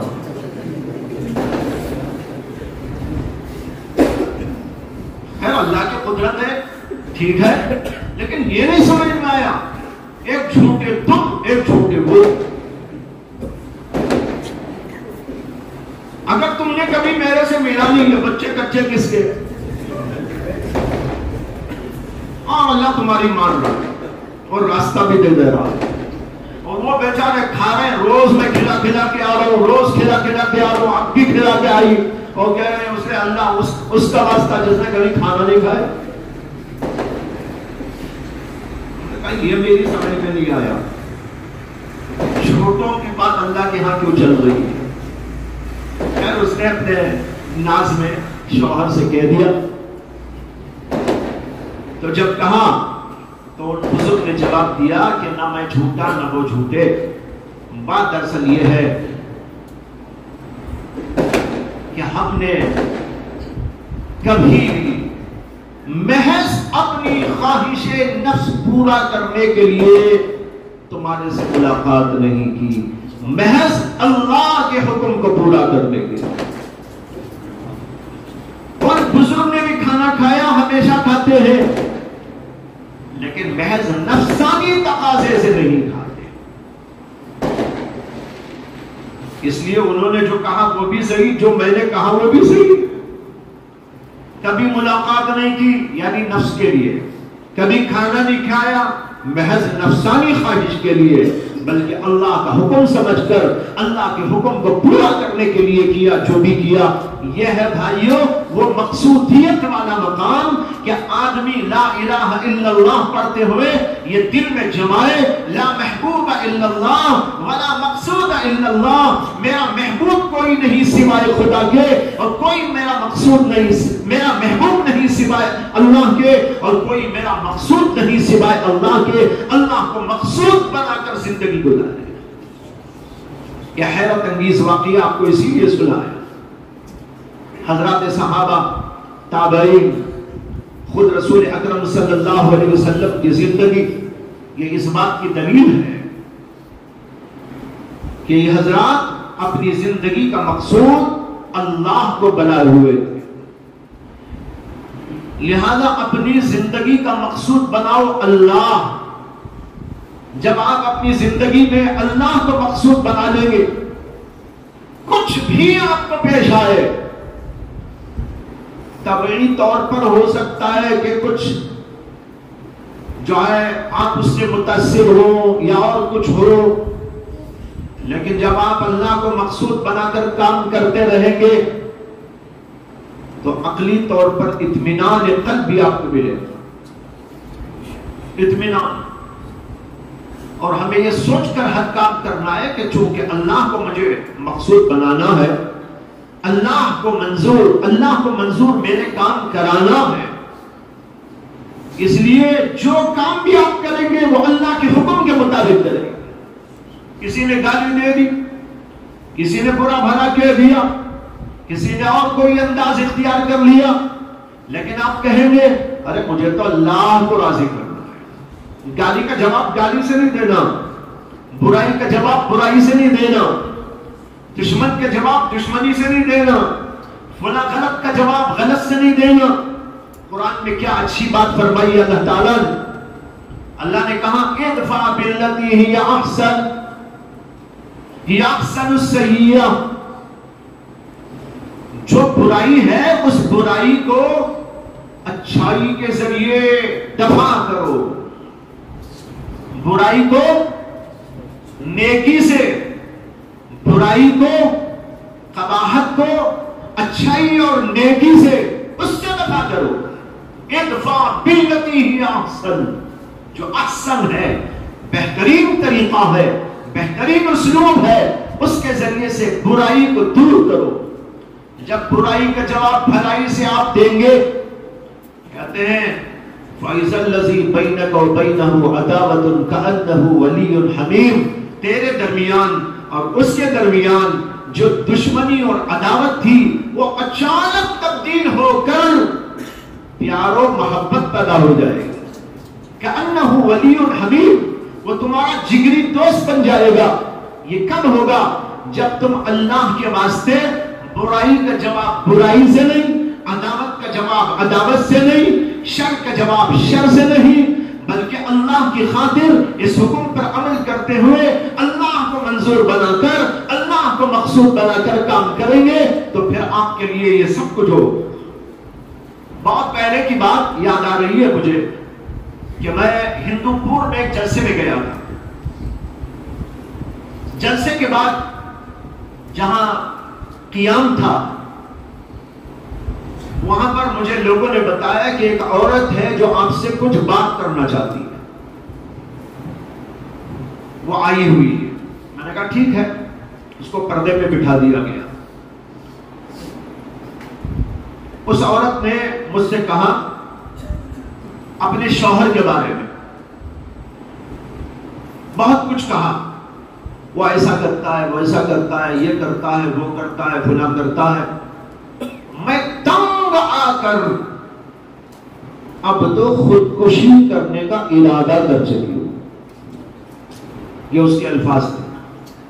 میں تنگ آ کر خودکشی کا ارادہ کر چکی ہوں، بہت پریشان. مجھے معلوم ہوا آپ آئے ہیں تو آپ سے میں یہ باتیں اس لیے ذکر کر رہی ہوں کہ آپ کچھ مجھے بتا دیجئے. تو میں نے اسے ایک بات کہی. میں نے اسے کہا کہ میں آپ سے سوال کرنا چاہتا ہوں کہ آپ کے جینے کا مقصد کیا اور مرنے کا مقصد کیا؟ سمجھ میں آ رہا؟ میں نے اس سے پوچھا کہ آپ کے جینے کا مقصد کیا اور مرنے کا مقصد کیا؟ وہ بیچاری کو جواب نہیں معلوم تھا. معمولی کوئی عورت تھی، پڑھی لکھی نہیں تھی، تو میرا سوال اسے سمجھ میں نہیں آیا، جواب سمجھ میں نہیں آیا. تو میں نے خود اسے سمجھایا، دیکھو ایک مومن کی زندگی کا مقصد جینے اور مرنے دونوں کا یہ ہے اللہ راضی ہو جائے، شوہر راضی ہو جائے، یہ ثانوی درجہ ہے، بیوی راضی ہو جائے، یہ نمبر 2 درجہ ہے، باپ راضی ہو جائے، یہ نمبر 2 درجہ ہے، بیٹے راضی ہو جائے، یہ نمبر 2 درجہ ہے. بلکہ اور آگے سنو، شیخ راضی ہو جائے، یہ بھی نمبر 2 والا مقصد ہے. استاد راضی ہو جائے، یہ بھی نمبر 2 مقصد ہے. سب سے بڑا مقصد ہے اللہ راضی ہو جائے، ہمارے جینے کا بھی، ہمارے مرنے کا بھی. میں نے اس کو یہ بات اچھی طرح سمجھائی کہ دیکھو آپ کے دل میں ہونا چاہیے بس میرا اللہ راضی ہو جائے. میں سمجھانے کے بعد اسے پوچھنے لگا اب مجھے یہ بتاؤ کہ تمہارے اوپر جو حالات آ رہے ہیں اس سے اللہ راضی ہو رہا ہے یا ناراض؟ اس نے کہا راضی ہوتا ہوگا، اسی کہ میں بہت تکلیف میں ہوں، بہت پریشانی میں ہوں. میں نے کہا جب ان پریشانیوں میں اللہ راضی ہو رہا ہے، مقصد پورا ہوا تمہارا زندگی کا کہ نہیں ہوا؟ کہنے لگی ہاں ہو رہا ہے. میں نے پوچھا اگر تم خودکشی کر لو اللہ راضی ہوگا کہ ناراض؟ کہنے لگی ناراض. میں نے کہا پھر تمہارا مرنے کا مقصد ہی بیکار ہو گیا. جینا تو بھی اللہ کے لیے، مرنا ہو تو بھی اللہ کے لیے. اس لیے تم یہ بات دل سے نکال دو کہ شوہر کیا کر رہا ہے کیا نہیں کر رہا ہے، بلکہ سوچو اس سے میرا خدا خوش ہو رہا ہے تو تم کو سکون مل جائے گا. بیچاری سمجھ گئی، میرا شکریہ ادا کرتے ہوئے گئی. پھر کسی اور موقع پر ہمارا وہاں جانا ہوا تب بھی وہ آئی اور آ کر میرا شکریہ ادا کر کے گئی. اب میں ویسے ہی حالات تو ہیں لیکن دل میں مجھے بڑا سکون ہے. میرا شوہر ویسے ہی ہے، بدلہ نہیں، لیکن مجھے بڑا سکون مل رہا ہے اس لیے کہ اللہ راضی ہے۔ وہ حدیثیں بھی سوچ لیجئے جس میں آتا ہے کہ اللہ کے نبی صلی اللہ علیہ وسلم نے فرمایا کوئی بیوی کے منہ میں لقمہ دیتا ہے تو اجر ملتا ہے، کوئی آدمی اپنی بیوی سے ملاقات کرتا ہے تو اجر ملتا ہے۔ صحابہ نے پوچھا کہ یا رسول اللہ یہ تو اپنی خواہش کا پورا کرنا، اس پر کیوں اجر و ثواب؟ اللہ کے نبی نے فرمایا اگر وہ آدمی اپنی خواہش کو پورا کرنے کسی غلط جگہ پر جاتا تو کیا اس کو عذاب نہ ہوتا؟ جب غلط جگہ پر جا کر کام کرنے سے اس کو گناہ ہوتا ہے تو اگر خدا کے حکم اور مرضی کے مطابق اپنی بیوی سے ملتا ہے تو اجر کیوں نہیں ملتا؟ یہ ہے مقصودیت۔ ہر جگہ پر مقصود بناؤ اللہ کو۔ کتنی باتیں ہوئی بھائی؟ 3 باتیں ہوئی۔ لا الہ الا اللہ، اللہ کے سوا کوئی معبود نہیں، عبادت اسی کی کسی اور کی نہیں۔ لا محبوب الا اللہ، اللہ کے سوا میرا کوئی محبوب نہیں، صرف اور صرف اللہ۔ اور تیسری بات میں نے کہی لا مقصود الا اللہ، اللہ کے سوا کوئی میرا مقصود نہیں، اللہ ہی میرا مقصود ہے، کھانے کا، پینے کا، ہر کام کا، ہر عبادت کا، ہر چیز کا۔ اور اس کے بعد ایک اور درجہ ہے، لیکن وہ درجہ سمجھانا بھی مشکل ہے، سمجھنا بھی مشکل ہے۔ سمجھانا بھی مشکل ہے اور اس سے بڑھ کر سمجھنا مشکل ہے، لیکن پھر بھی کوشش کرتا ہوں کہ وہ درجہ بھی آپ کو کچھ سمجھا دوں۔ حضرات صوفیاء کرام کہتے ہیں لا الہ، کوئی معبود نہیں سوا اللہ کے، لا محبوب الا اللہ، کوئی محبوب نہیں سوا اللہ کے، لا مقصود الا اللہ، کوئی مقصود نہیں میرا سوائے اللہ کے۔ آگے کہتے ہیں لا موجود الا اللہ، کوئی موجود نہیں سوائے اللہ کے۔ یہاں آ کر بھٹکنے والے بھٹک بھی گئے، پہنچنے والے پہنچ بھی گئے۔ الفاظ میں نے سوچ سمجھ کر بول رہا ہوں۔ بھٹکنے والے بھٹک بھی گئے، پہنچنے والے پہنچ بھی گئے۔ بھٹکنے والے یوں بھٹک گئے کہ انہوں نے سمجھا لا موجود الا اللہ، اللہ کے سوا کوئی موجود نہیں، جو بھی موجود ہے وہ اللہ ہی ہے۔ میں بھی اللہ، تو بھی اللہ، آسمان بھی اللہ، زمین بھی اللہ، یہ لاؤڈ اسپیکر بھی اللہ، یہ پنکھا بھی اللہ، یہ بلڈنگ بھی اللہ، یہ بھی اللہ۔ لا حول ولا قوت الا باللہ، بلکہ انا للہ۔ یہ بھٹکنے والے لوگ ہیں، ان کو مطلب ہی نہیں سمجھ میں آیا، بے وقوف ہو۔ جاہل صوفیہ، انانی صوفیہ۔ حضرت غوث علی شاہ قلندر پانی پتی بہت بڑے بزرگ گزرے ہیں۔ غوث علی شاہ قلندر پانی پتی، ان کی ایک کتاب ہے ملفوظات کی جس کا نام ہے خطبات غوثیہ۔ اس میں انہوں نے بہت سیر کی تھی، مختلف جگہ کی سیر و تفریح کی تھی انہوں نے دینی اعتبار سے۔ اس میں انہوں نے ایک جگہ کا واقعہ لکھا ہے کہ ایک علاقے میں پہنچا تھا تو وہاں پر لوگوں نے مجھ کو بتایا کہ یہاں پر ایک صوفی صاحب رہتے ہیں اور وہ یہ کہتے ہیں کہ جس کو خدا کو دیکھنا ہو مجھ کو دیکھ لو، لا موجود الا اللہ، نعوذ باللہ، جس کو دیکھنا ہو مجھ کو دیکھ لو۔ غوث علی شاہ رحمت اللہ علیہ فرماتے ہیں جب مجھ کو معلوم ہوا تو میں ان کو ملنے کے لیے گیا، وہاں پر جا کر بیٹھا تو وہ بن ٹھن کے صبر کے بیٹھے ہوئے تھے، لوگ آ کر ان کو دیکھ کے جا رہے تھے، خدا کو دیکھے، نعوذ باللہ۔ کہتے ہیں کہ میں گیا، بیٹھا، ملاقات کیا اور میں نے کہا کہ لوگ کہتے ہیں کہ آپ یہ فرماتے ہیں کہ جسے خدا کو دیکھنا ہو مجھ کو دیکھ لو. انہوں نے تصدیق کی. کہتے ہیں کہ کچھ دیر میں بیٹھ کر کہنے لگا میں تو آپ کو تب سے دیکھ رہا ہوں ماشاءاللہ آپ تو مجھے آپ کے شیخ ہی کی طرح لگ رہے تھے. غوث علی شاہ کہتے ہیں میں ان صاحب سے کہنے لگا کہ میں آپ کو جو ہے دیکھ رہا ہوں مجھے تو آپ ایسے لگ رہے ہیں جیسے آپ کے شیخ جیسے تھے ویسے ہی لگ رہے ہیں آپ. تو صوفی صاحب کہنے لگے لا حول ولا قوت الا باللہ آپ نے مجھے شیخ کی طرح بنا دیا. مجھے آپ نے میرے شیخ کی طرح بنا دیا. میں کہاں شیخ کہاں, مجھے آپ نے شیخ کی طرح بنا دیا. جب انہوں نے کہا تو حضرت غوث علی شاہ کہتے ہیں میں نے ان سے کہا کہ آپ کو شیخ کہا تو آپ کو برداشت نہ ہوا,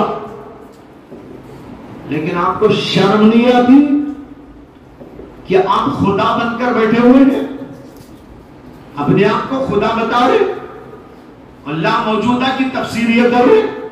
یہ پورا واقعہ اس کتاب کے اندر موجود ہے, وہ کتاب میرے پاس موجود ہے, اگر کسی کو یقین نہ آئے تو آ کر دیکھ لو میرے پاس. تو ایسے ایسے جھوٹے مکار قسم کے لوگ پیدا ہو گئے, یا تو خود دھوکے میں پڑے یا دوسروں کو دھوکے میں ڈال گئے. اور یہیں سے ایک اور فلسفہ بعد لوگوں نے گھڑا, ہما اوس. کیا مانے؟ ہما کے مانے سب, یہ سب وہی ہے. کون؟ اللہ. نعوذ باللہ. یہ جو بھی ہے سب آسمان, یہ زمین, یہ چاند, یہ سورج, یہ انسان, یہ جتنے بھی ہیں سب اللہ ہی اللہ, اللہ ہی اللہ, سب اللہ ہے. میں آج یہی آپ کو سمجھانا چاہتا ہوں, یہ گمراہانہ نقطہ نظر ہے. جو یہ کہتا ہے وہ کافر ہے, بدترین کافر ہے. جو اللہ کے ساتھ ایک خدا کو بھی مان لے وہ مشرک ہو جاتا ہے. جو پوری دنیا کو خدا مان لے وہ کتنا بڑا مشرک ہوا. سمجھ میں آ رہا ہے نہیں آ رہا ہے؟ زید بھی خدا, بکر بھی خدا, میں بھی خدا, تو بھی خدا, آسمان بھی خدا, زمین بھی خدا. یہ کہنے والے کتنے زیادہ جاہل و بدبخت اور کافر و مشرک ہیں, ان کے شرک میں اور کفر میں کیا شبہ ہو سکتا ہے. اب آئیے اس کا اصل مفہوم بتانا. میں نے کہا کہ ایک درجہ ہے جس کا مطلب ہے لا موجود الا اللہ, اللہ کے سوا کوئی موجود نہیں.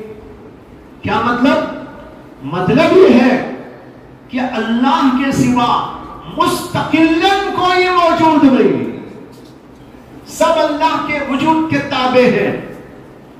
ہم اگر زندہ ہیں تو اللہ کی وجہ سے زندہ ہیں. اللہ نے ہم کو پیدا کیا ہے, اللہ نے ہم کو بنایا ہے, اللہ نے ان چیزوں کو بنایا ہے. زمین کچھ نہیں, اگر خدا نہ بناتا تو زمین کہاں سے آتی؟ آسمان اللہ نہ بناتا تو کہاں سے آتا؟ یہ سب کچھ جو کچھ ہے وہ اللہ کی وجہ سے ہے. موجود حقیقی اللہ ہے, باقی جتنی چیزیں ہیں وہ سب اللہ کے وجود کے تابع ہیں.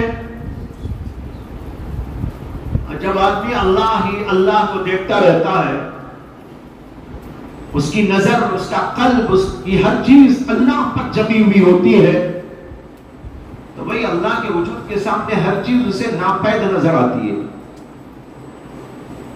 جب سورج آ جاتا ہے تو ستارے آپ کو نظر آتے ہیں, رات ہوئی تو ستارے نظر آنے لگے, اور جب سورج کی شعاعیں دن میں سامنے آنے لگی تو ستارے غائب ہو گئے. جب ستارے غائب ہو گئے, یہ تو نہیں کہا جائے گا نا ستارے نہیں ہیں, یہ کہا جائے گا سورج کی شعاعوں کے سامنے ستارے کوئی وجود نہیں رکھتے, ان کے سامنے پھیکے پڑ گئے, ان کا وجود کوئی وجود نہیں. یعنی اس کا وجود اصل وجود ہے, ان کی کوئی حیثیت نہیں. بالکل اسی طریقے پر یہاں مطلب یہ ہے اللہ کا وجود اصلی, حقیقی اور دنیا کی تمام چیزوں کا وجود یہ اللہ کا دیا ہوا وجود، عارضی وجود، ناپید ہو جانے والا، پہلے نہیں تھا، نہ آسمان پہلے تھا، نہ زمین پہلے تھی، نہ انسان پہلے تھے، نہ عرش پہلے تھا، نہ کرسی پہلے تھی، کوئی چیز موجود نہ تھی، اللہ نے پیدا کیا، زمین بھی اللہ نے پیدا کی، آسمان بھی اللہ نے پیدا کیا، اور پھر ایک زمانہ ایسا آئے گا کہ ساری کے ساری مخلوقات اپنا وجود ختم کر دیں گی، اپنے وجود کو کھو دیں گی، اور یہ سب کچھ چلا جائے گا۔ اللہ نے بتایا میں ہی اصلی وجود والا ہوں۔ یہ ہے اس کا مطلب لا موجود الا اللہ، اللہ کے سوا کوئی موجود نہیں، یعنی موجود حقیقی نہیں۔ تیرے سوا کوئی مسجود حقیقی نہیں، تیرے سوا کوئی معبود حقیقی نہیں، تیرے سوا کوئی مقصود حقیقی نہیں، تیرے سوا کوئی موجود حقیقی نہیں۔ یہ حضرت منصور صاحب رحمت اللہ علیہ کے اشعار ہیں۔ اس میں دیکھو مقصود حقیقی، موجود حقیقی لفظ لگایا سمجھانے کے لیے۔ یہ نہیں کہہ سکتے کہ کوئی وجود نہیں، اللہ نے وجود دیا ہے، مجھے بنایا، آپ کو بنایا، سب چیزوں کو بنایا، لیکن ان سب چیزوں کا وجود عارضی وجود، ناپائیدار وجود، تھوڑی دیر کا وجود، ختم ہو جانے والا وجود، لیکن اللہ کا وجود ازلی وجود، ابدی وجود، وہ ہمیشہ سے ہے، ہمیشہ رہنے والا ہے، مستقل ہے، کسی کا دیا ہوا عارضی وجود اس کا نہیں ہے۔ اس لیے اللہ حقیقی طور پر موجود ہے، باقی سب چیزیں یہ اللہ کے وجود کے تابع ہیں۔ اس پر میرا ایک شعر سنا دینا چاہتا ہوں۔ جب اللہ تبارک و تعالیٰ کی محبت میں انسان چور ہو جاتا ہے، سرشار ہو جاتا ہے، اور اس کی نظر صرف اللہ ہی اللہ پر، اللہ ہی اللہ پر ہوتی ہے، تو بھائی وہ کسی اور چیز کو دیکھتا بھی نہیں ہے۔ جس کی محبت میں گرفتار ہو جاتا ہے اس کے سوا وہ کسی کو دیکھنا چاہتا بھی نہیں ہے، وہ بس اسے دیکھتا ہے جس کی محبت ہوتی ہے۔ اس پر میرا ایک شعر ہے اللہ تبارک و تعالیٰ کی محبت میں۔ پی تھی ذرا شراب محبت یہ حال ہے، پی تھی ذرا شراب محبت یہ حال ہے، ان کے سوا کوئی آتا، ان کے سوا کوئی نہیں آتا نظر مجھے، ان کے سوا کوئی نہیں آتا نظر مجھے۔ یہ پورے اوپر سے اشعار ہیں۔ بخشا کسی کی یاد نے درد جگر مجھے، حاصل ہے لذت دو جہاں سر بسر مجھے، عشق بتاں سے دل کی صفائی جو ہو گئی، انہی کا اب دھیان ہے شام و سحر مجھے۔ مدت ہوئی زبان تحیر پہ ہے سکوت، مدت ہوئی زبان تحیر پہ ہے سکوت، حسن کرشمہ ساز جو نظر آیا، جو آیا نظر مجھے۔ تم پوچھتے ہو حال میرا، تم پوچھتے ہو حال میرا، بے خبر ہوں میں۔ سمجھ میں آ رہا ہے؟ تم پوچھتے ہو حال میرا، جواب تم پوچھتے ہو حال میرا، بے خبر ہوں میں، خود سے کیا ہے عشق نے جو بے خبر مجھے، خود سے کیا ہے عشق نے جو بے خبر مجھے، پی تھی ذرا شراب محبت یہ حال ہے، ان کے سوا کوئی نہیں آتا نظر مجھے۔ یہی وہ مضمون ہے۔ اللہ کی محبت میں، اللہ کے عشق میں جب اللہ پر نگاہ ٹک جاتی ہے تو پھر کوئی چیز نظر نہیں آتی۔ سورج کو دیکھو، اس کے بعد کیا آپ کو نظر آئے؟ ستارے نظر آئیں گے۔ اسی طرح جب اللہ کی محبت کی وجہ سے اللہ پر نظر ٹک جاتی ہے، کوئی چیز نظر نہیں آتی۔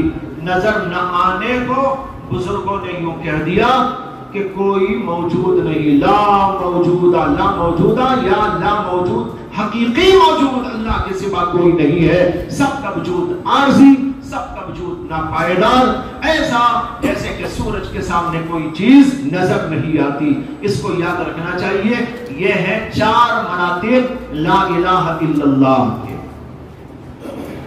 لیکن یہ آخری جو چیز ہے نا، اس کے بارے میں کہہ چکا ہوں میں، پہنچنے والے پہنچ بھی گئے، بھٹکنے والے بھٹک بھی گئے، اس لیے اچھی طرح اس کو سمجھو، نہ سمجھ میں آئے تو خدا کے واسطے چھوڑ دو، کوئی مضائقہ نہیں، وہ سمجھنا ضروری بھی نہیں، لیکن یہ سمجھنا ضروری ہے اللہ کے سوا کوئی معبود نہیں، یہ سمجھنا ضروری ہے اللہ کے سوا کوئی ہمارا محبوب نہیں، یہ سمجھنا ضروری ہے اللہ کے سوا ہمارا منظور اور ہمارا مقصود کوئی نہیں۔ دعا کرتا ہوں کہ اللہ تبارک و تعالی مجھے بھی اور آپ کو اللہ کا عشق اور محبت عطا فرمائے، اللہ کی مقصودیت اور محبوبیت کا مقام عطا فرمائے، ہم سب جیے تو اللہ کے لیے، مرے تو اللہ کے لیے، اللہ ہمیں اس کی توفیق عطا فرمائے۔ وآخر دعوانا ان الحمدللہ رب العالمین۔